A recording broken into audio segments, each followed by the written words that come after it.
Hello, ladies. You like my spider? Isn't it cool? Come on. Hey, you don't like my spider?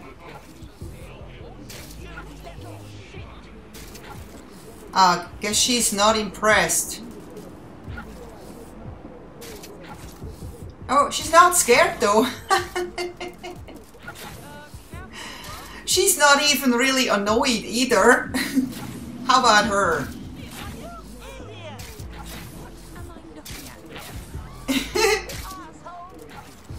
Hi there. Hello?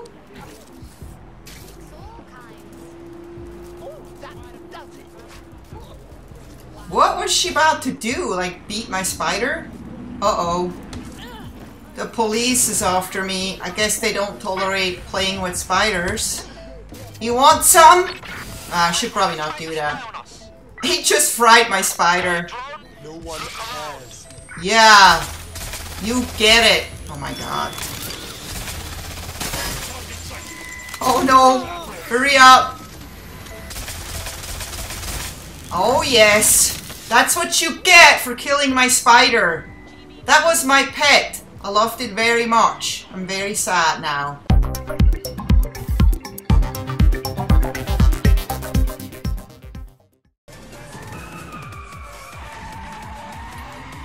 So the cars are really cool in this game. They're all futuristic. Most of them are self-driving. There's not anyone in there. And you can do cool stuff like this, which I absolutely love.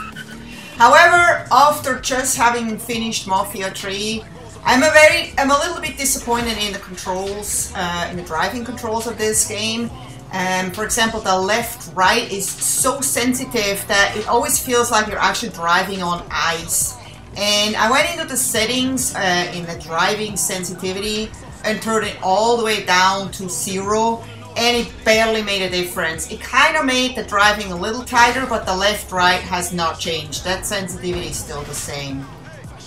And while this is too bad that you can't change that, there are a lot of settings that you actually can change, especially HUD settings, which clutter up the interface and kind of take away from the immersion. And I've done that in most of those settings in the other Watchdogs too. There's actually more settings now in this Watchdog. So what I always turn off is under HUD elements, I turn off auto targeting line, the in-world icons, and the scanning highlights. So those people and cars and all those things are not getting highlighted every time you're just looking at them, which that's kind of redundant.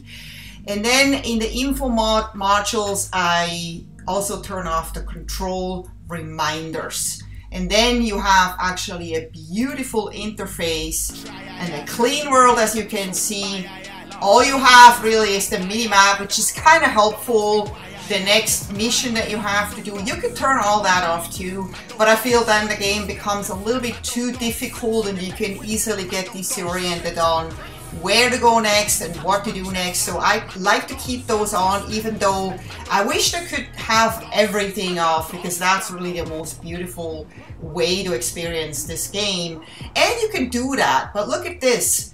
Like, walk through the world, the people are not highlighted anymore. There's just a little dot on this person, so I did not figure out how to turn that off, because you know that you can hack everyone and pretty much everything, so you don't need the game to tell you every time. But look at this woman, she's desperately trying to remove this really cool artwork on this wall, and you know, I think I feel kind of bad for her. I'm like, lady, don't waste your time. You know, just sit here, take a break, take a smoke if that's what you do, and chill and just pretend like you were working on this, because this is not going anywhere. Right? Yeah, just, you know, go take a break. You won't regret it. I would hire you, but unfortunately I'm already full. I already have 4 favorite operatives, so I'm good. My first favorite operative is Freya. She is older and a little slower, but she is a real badass. You wouldn't believe it.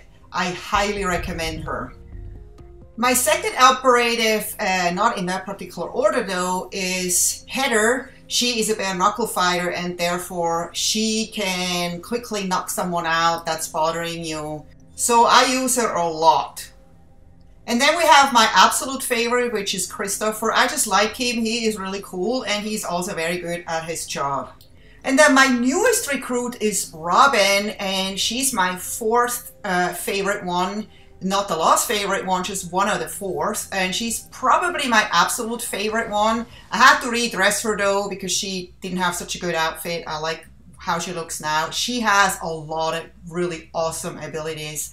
And she saved me out of some nifty situations. She's got that dive bomb drone, for example, which you can throw and it just kind of dive bombs onto someone, which is awesome. She can call in drones. She's just overall a really rounded operative, and I highly recommend her as well. And oh man, she is impressing those people on the streets, let me tell you. She's got some really awesome dance moves. Look at that. That lady just can't get enough of her. And I actually was impressed so much by her too that I hired her for my music video, which is the last video I posted. If you haven't seen it yet, she's done a really amazing job, and I definitely highly recommend her if you need to make a music video or something. And while you're playing this game, you probably always think, should I hire one of those Albion contractors? After all, they have real guns, they are really tough, and maybe I can just sneak by all the other Albion contractors and get by with it. And I have this like awesome guy and he can just do everything. And I don't know, I mean, I was kind of curious about that too, and of course I hired one because I wanted to see for myself. And I looked at his stuff and I was like, yeah, he has a real gun. Yeah, I mean, that's maybe the only thing in his uniform, but he actually turned out to be rather lame, so don't hire him if you don't want to. And want to know where to get the coolest clothes in this city? Well, you need to head over to Camden, and I don't really actually know what the street is called, but you'll find it when you see all the graffiti and really cool just shops. There is a ton of shops lined up, one after another. And I was actually trying to see if I can make this woman a little bit cooler here. She's like 52 years old, but she doesn't have to look like 52 years. I mean, I can't really do anything about her face, you know, she does show her age, and her hair. I wish I could go to a hair salon and give her some cool hairdo, but I can't. So the least I can do is dress her up really, really cool if I don't have to sneak in as a construction worker. I just want to kind of wander the streets. And so this is kind of what I came up with.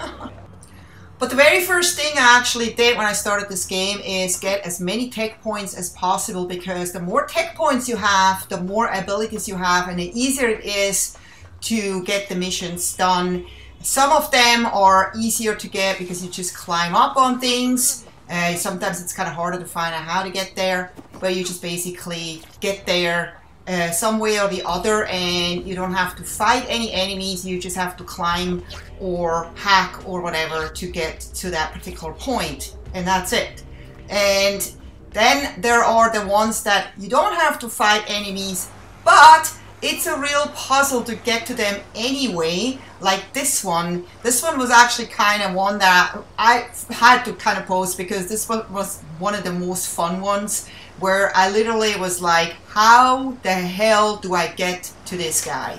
It was too high to throw the spider up, so I stole a drone off the street. I just hacked the drone that flew by, and I was like, I'm gonna have to check this out. This is always the best way to check out what's going on, where to go. Is there some kind of ladder I don't know about, or some other way I can get up on this roof maybe? But even if I get up on the roof, I wouldn't be able to get in here because it's covered.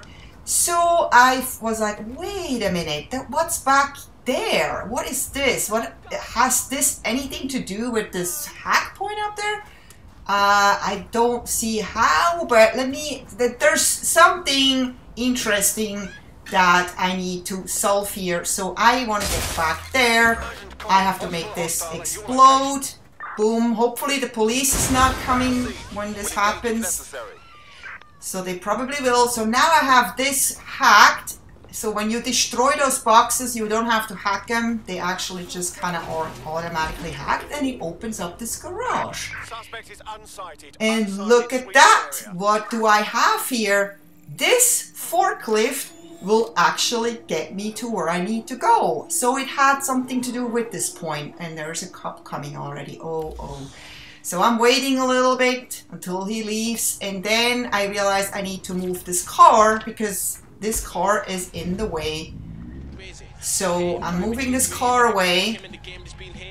And the cop moved out of the sight. So I'm good. I just can now get this forklift and get myself up there. And that's usually how you just have to solve those tech point problems. So none of the tech points are like, well, I wouldn't say none of them. I would say 90% of the tech points are difficult to get to. You can't just walk up to and grab them. I maybe had like 2 where that was possible. I just happened to be on a mission and I was like, oh, look, there's a tech point, and I just walked and grabbed it. Most tech points are puzzles where you have to kind of work a little bit for them. And I like that they did that because, you know, those are really good abilities you can buy with them. And you don't want to, they don't want to make it so easy because then what's the point? They can just give you all the abilities to start to begin with, you know what I mean? So I am like, wait, I need to go up a little higher. And man, this was a hard one. I don't know, it was a hard one for me to figure out, but I figured it out and I got it. So, so much for tech points. So the next thing is making money. How do you make money? At the beginning, you are like, wait, I want to buy some cool clothes. I don't have any money. So one way is you can hack some of those Parcel Fox drones and basically just steal the loot that's on them or the money that's on them. And you don't usually get a lot of it, but when you just start the game, 75 ETO sounds like pretty good. So you steal a bunch of those and you're pretty good. And the other thing is you can actually hack ATMs there. Not everywhere, but if you find them, go ahead and hack them. And here you can make usually about $30 or $40. And you also see what's happening in this game a lot, which is a crash. There is the raring crash. The Xbox makes a super loud noise and crashes. Yeah, that is annoying, but fortunately that only happens like every 2 hours or so. Still too much, but another way to make money is you can also go to one of those Parcel Fox stations and actually do a delivery for them. But that's a little bit too hard work for me to make $80. I mean, you know, obviously the ones that you don't make much, you don't have to drive that far. It's not that complicated. But excuse me. And then you finally get there and you put it in the box and then you get confirmation. And you wait for your payment. Payment, please. Payment, please. Oh, a measly 80 ETO. Wow, thanks a lot. Not gonna do that anymore.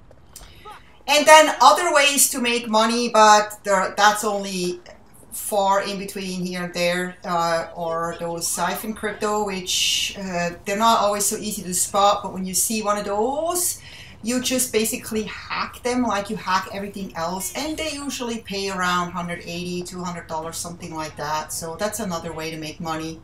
So now you have it. And of course, like in any of the newer Ubisoft games, you have like the photo mode, which is awesome. If you see something really cool like those brains here that I found, and I thought, wow, those are really cool. I want one of those for my living room. So you can take photos. As you can see, I already made a bunch of photos here, and then you can use them as your wallpaper, or, you know, whatever you want to do, or send them to your friends or whatever. But I think that's cool that they have that just whenever you need those. Man, don't drive one of those Albion cars. They're so hard to maneuver. They're so sensitive. So anyway, another thing that I actually didn't learn right from the get-go, because I wanted to learn everything by myself and not watch any videos like you do right now, is how to get drones that I want, like on demand. So it doesn't always work in every location you are, but when you look on the map and you see like a faint little gray box, that's where there is a drone spawn basically. So I'm actually looking for it right now. I'm right there, and it says there's one. Oh, there it is. And once I figure out that those things are for drone spawns, I now can pretty much get a cargo drone almost everywhere I want to. Sometimes I have to walk or drive a little farther to get one, but those cargo drones, they are the best, because this makes things so much easier when you want to get one of those tech points that are up on a roof, or even a mission where you can enter from the roof. They are the best vehicle in this game by far. And if you adjusted your HUD settings where you turn off all the annoying cluttering things, you can actually really enjoy London the way it's supposed to be enjoyed. I have to say, they did an amazing job recreating this city. I have been to this city like 20 years ago, and I recognize so many landmarks that I've visited. It's an absolute blast. So the reason you need to upgrade your abilities as soon as possible, or as early as possible, is like situations like this, for example, where the whole city is after you. The cops are chasing you via drones, which is almost like impossible to get away from because they're faster than you can drive. But look at that. Once you have this ability to hack those drones, you can actually just hack them. You can disable them, or you can portray them so they actually attack each other. And look at that, this drone is now fighting for me. He's basically blasting out his own and I can just go on with my usual business. No more cops.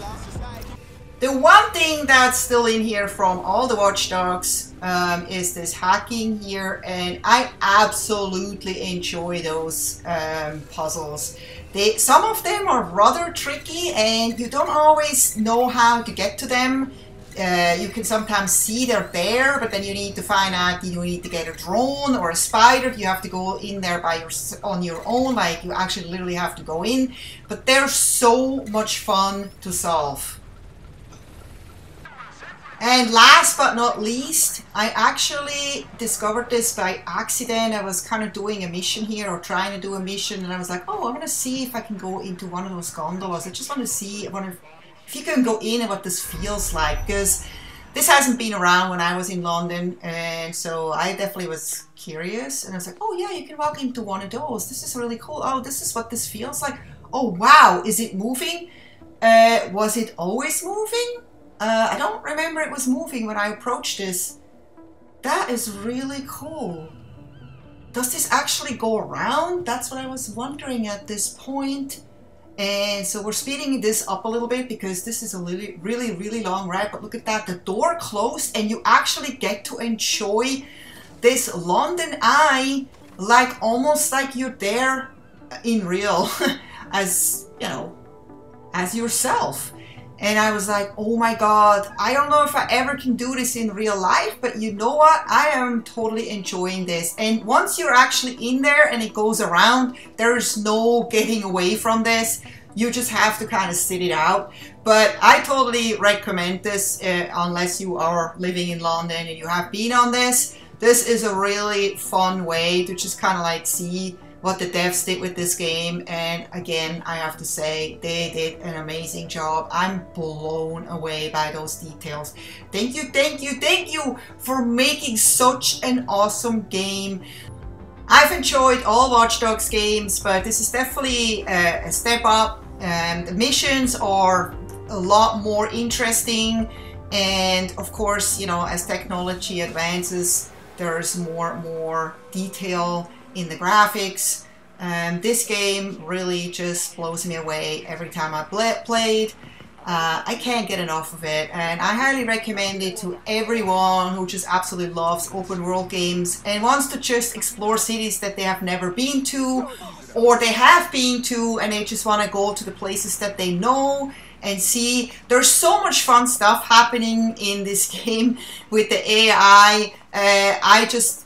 I have to make a whole video just about the fun stuff I saw that happened.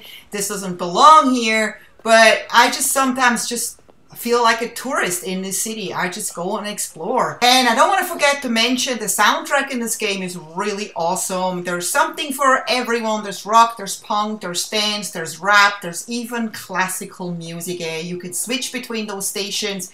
I really enjoy the soundtrack a lot. I mostly listen to rap, but that's everyone their own. So I hope you enjoyed this video. Don't forget to give me a thumbs up, and I hope to see you next time. Take care. Bye-bye.